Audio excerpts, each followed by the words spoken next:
The laughter hit me before I even reached the table. Not happy laughter, the kind that lands like a slap, soft on the outside, sharp underneath. I stepped into the private dining room and saw my sister, Delaney Crow, glowing in the center like she owned the air.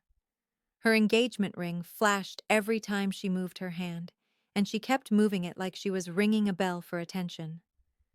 The room looked expensive, staged, and intentional, like every detail was meant to signal status. The kind of place where people smile with their mouths while measuring you with their eyes. My mom spotted me and gave that smile she saved for strangers and disappointments.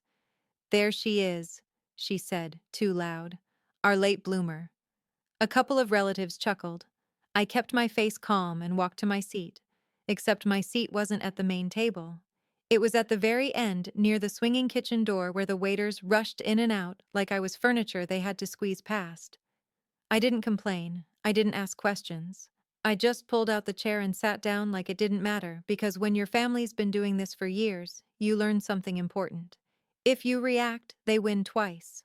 I had learned to survive the performance, because in my family every gathering came with roles already assigned. My name is Kendall Pierce. I'm 26, and in my family, that's the age where you're either successful or you're the example they use to scare the younger cousins. Delaney was the golden child. Straight A's, perfect job, perfect friends. Everything she touched turned into a highlight reel. Me. I was the detour, the wasted potential, the one who used to be smart until she got emotional. Tonight was Delaney's engagement dinner, and the whole room was dressed like a celebration. Candlelight, champagne, glossy menus, that expensive smell of steak and money. But my family didn't invite me to celebrate. They invited me to sit there and feel small. They invited me to watch the story they preferred, and to stay quiet while they told it. My Aunt Janice leaned toward my cousin and said loud enough for me to hear, "She's still doing that little online thing, right?" My cousin snorted. "You mean that company she won't stop talking about?" I reached for my water and took a slow sip. I didn't correct them. I didn't defend myself. I'd learned that explaining yourself to people committed to misunderstanding you is like pouring water into a cup with no bottom. You keep giving, and nothing ever fills. Delaney's fiancé, Grant Holloway, sat beside her. He looked calm, polished, the type of man who always knew what to say in public. He smiled at everyone, shook hands, acted like he'd been trained for rich family dinners. He had the posture of someone used to being welcomed. He didn't yet understand that some families don't welcome, they rank. My mom raised her glass. "Tonight is about Delaney," she announced, voice sweet as syrup. "She's always been focused, always been determined. She never let distractions pull her off track." Then her eyes slid to me, "And that's why she's the one we can count on." More laughter. Quiet, polite, poisonous. Delaney tilted her head like an angel, pretending she didn't hear it. "Mom, stop," she said while smiling. Then she turned to me. "Kendall," she asked, "tell everyone what you've been up to." There it was, the spotlight I didn't ask for. The familiar trap dressed up as interest, where my answer was supposed to entertain them either way. I stared at my plate. I could have lied and made it easy. I could have said I'm between jobs just to give them the story they wanted, but I didn't. "I've been working," I said simply. Delaney blinked like she'd hoped for something sadder. "Working where?" "Ah, my business." My dad leaned back in his chair and laughed like it was a joke meant for him. "A business," he repeated, amused. "Kendall, be serious." My throat tightened, but my voice stayed steady. "I am serious." My mom sighed dramatically like my words exhausted her. "Honey, we just want you to be realistic. Delaney is starting a real life, a real future." Delaine's smile sharpened. "And honestly, it's okay if you're behind. Some people just take longer. Behind." That word followed me like a shadow. I kept my hands folded in my lap so nobody would see my fingers tense. I could feel my pulse in my wrists, the way it always happened when they tried to shrink me in public. Then quietly, I felt it. A shift. Grant wasn't looking at Delaney anymore. He was staring at me. Not in a rude way, more like he just recognized a face from somewhere he couldn't explain. He leaned slightly toward me, careful, like he didn't want the room to notice. But the room noticed anyway. In my family, attention is currency, and any attention not directed at the golden child becomes a threat. Grant's voice dropped low. "Wait, Kendall Pierce," he murmured. "Are you the one who—" Delaney's smile froze. My mom's fork paused in midair. Even my dad went quiet. The entire table leaned into the silence like it was a cliff edge. Grant swallowed, eyes locked on mine, and finished the question in a whisper that somehow echoed anyway. "Are you the founder of Pearson Company?" The room stopped breathing, and I didn't rush to answer. I let the silence stretch, just long enough for them to feel what I'd felt for years, small, uncertain, afraid of what the truth might be. I slowly lifted my eyes to Delaney, and for the first time all night, my voice didn't shake at all. "Yeah," I said. "That's me." You could have heard a breath fall. That was how quiet the table became after I answered. Delaney's smile didn't disappear. It cracked just enough to let panic show through. Her fingers tightened around Grant's arm, not affectionately, but possessively, like she was afraid he might drift out of her control. "That's funny," she said, laughing too quickly. "Grant, you're mixing things up. Kendall has always had big ideas. Big ideas." The same words she'd used for years when she meant delusions. Grant didn't laugh. He didn't look at Delaney at all. Instead, he leaned back in his chair slowly, studying me like he was putting puzzle pieces together that suddenly made sense. "No," he said calmly. "I don't think I am." My mother cleared her throat, the sound sharp with nerves. "Grant, dear, maybe this isn't the time." "I'm pretty sure it is," he replied, polite but firm. That was when my dad finally spoke. "Kendall," he said carefully like he was walking through glass. "What exactly did you mean by founder?" Every eye locked onto me again. This time I didn't feel small. I felt steady. I said evenly that 2 years ago when I left my job and everyone said I was throwing my life away, I started a logistics software company. Quietly, without investors from this table. My Aunt Janice blinked. "Software." "Yes." My cousin Lily whispered like real software. I nodded once. "Enterprise level." Delaney let out a soft laugh that sounded close to a plea. "Okay, this is getting weird. Kendall, you don't have to exaggerate just because tonight's important." Grant finally turned to her. "Delaney," he said gently but with an edge. "I've seen the contracts." Her face drained of color. "What contracts?" my mom asked. Grant stood, buttoning his jacket slowly. "The ones your sister's company signed with North Shore Freight and Gray Line Systems and 2 international carriers." My heart beat once. Solid calm. He continued. "I work with acquisition teams. We reviewed Pierce and Company last quarter." The words landed like dominoes. My dad stared at Grant. Reviewed for what? Grant glanced at me, then back at my family for a potential buyout. Delaney shot to her feet so fast her chair scraped loudly against the floor. "That's not funny," she snapped. "Why are you doing this?" I finally stood too, not to confront her, to stand beside her. "There's something you should know," I said quietly. "I didn't come tonight to announce anything."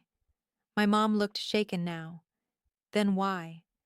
"I came because this was Delaney's night," I said, "and I didn't want my absence to become another story about how I couldn't handle her success."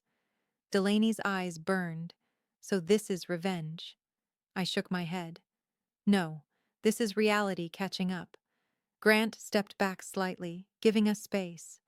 "Delaney," he said, "you told me Kendall was struggling. I said she was still figuring things out." "She is," I replied calmly, "just not in the way you wanted." My dad rubbed his temples. "Kendall, how much is this company worth?" There it was, the question that always came last.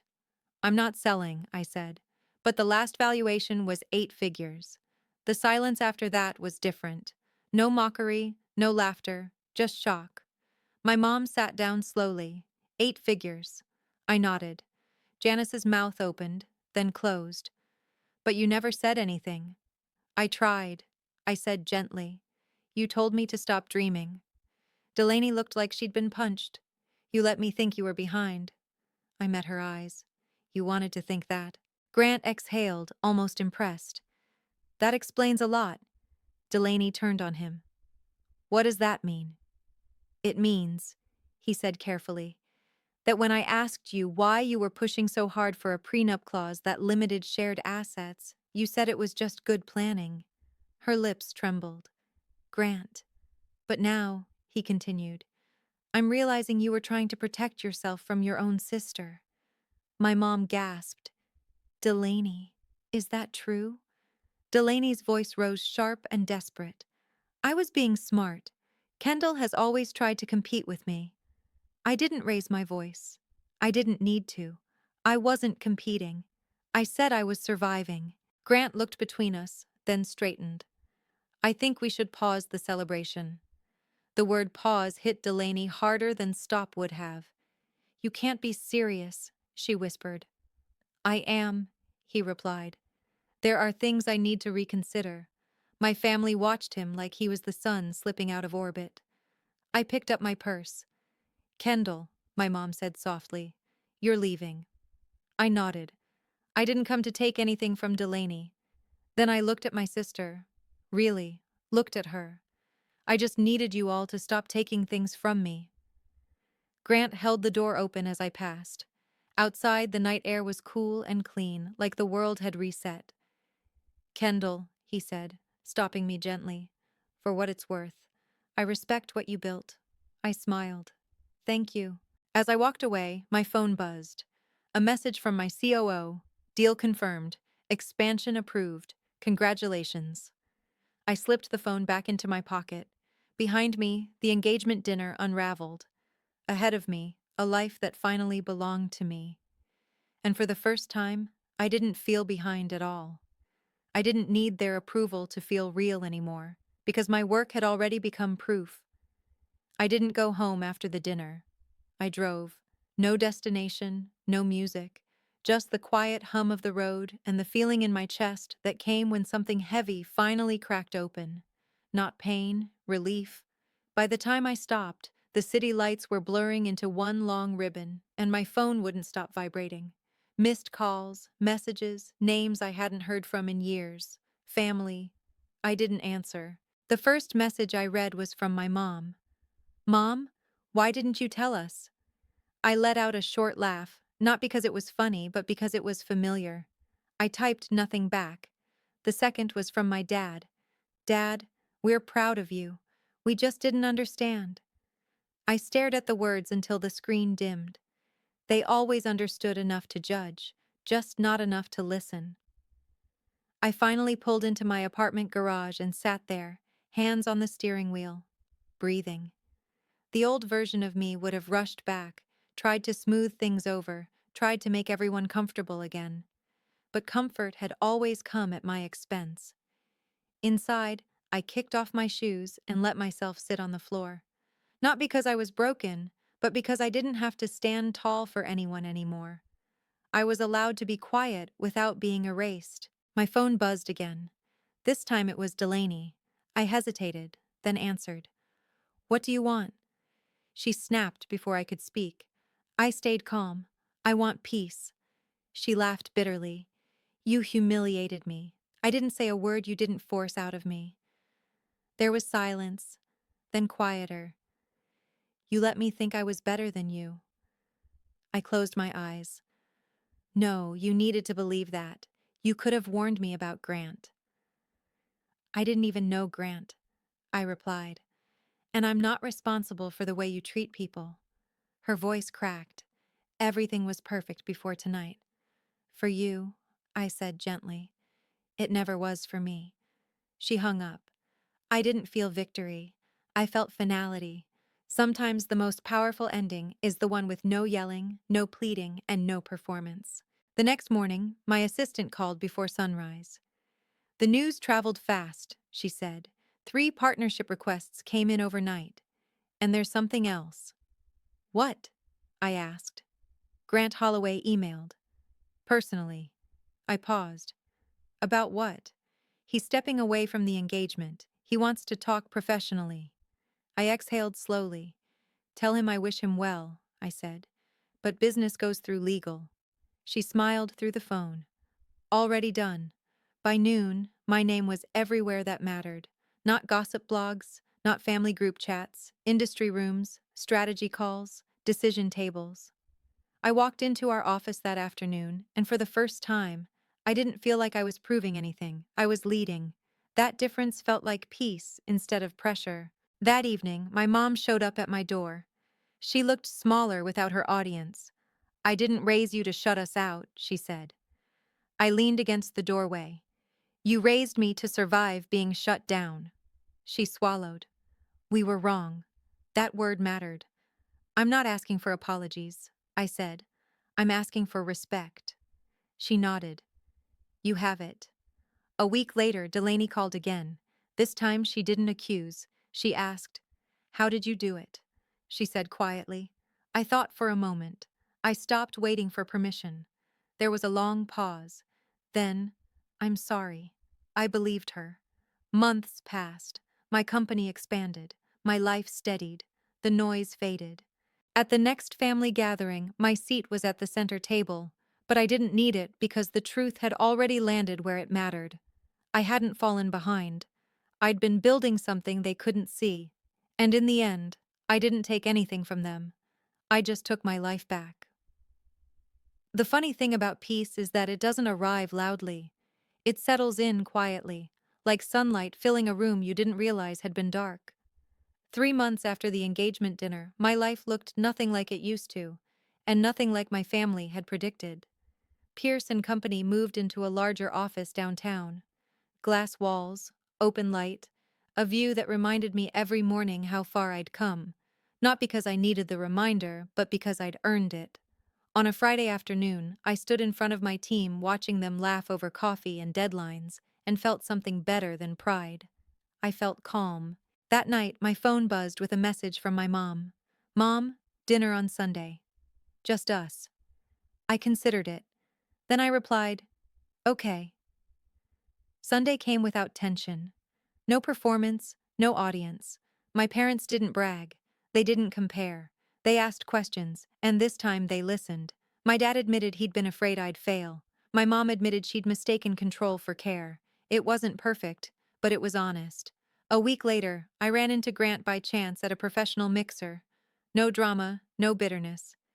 "You handled everything with grace," he said. I did. I smiled politely. "We all learn at different speeds." He nodded. "Delaney's rebuilding." "I hope she does," I replied. And I meant it because revenge didn't look like destruction. It looked like freedom. The final moment came quietly, too. At the end of the year, Pierce and Company hosted a charity tech summit. I was asked to speak, not because of my family, not because of rumors, but because the work mattered. As I stepped onto the stage, I scanned a room. My parents sat together, attentive. Delaney sat near the back, alone, but watching. No jealousy, no anger, just understanding. I didn't tell my story as a comeback tale. I told it as a truth about being underestimated, about being silent, about building in the dark. When the applause came, it wasn't overwhelming. It was warm. Later that night, Delaney approached me. "You were always stronger than I thought," she said. I met her eyes. "So were you. You just didn't know how to stop competing." She nodded slowly. "I'm learning." We hugged, brief, real, without old wounds pulling us apart. Driving home, I thought about the girl I'd been at that dinner table. Quiet, mocked, dismissed. She hadn't been weak. She'd been patient. And patience, I learned, isn't waiting for someone to save you. It's giving yourself time to rise. I parked, stepped out into the cool night air, and smiled. My family laughed at me at my sister's engagement until her fiancé looked at me and froze.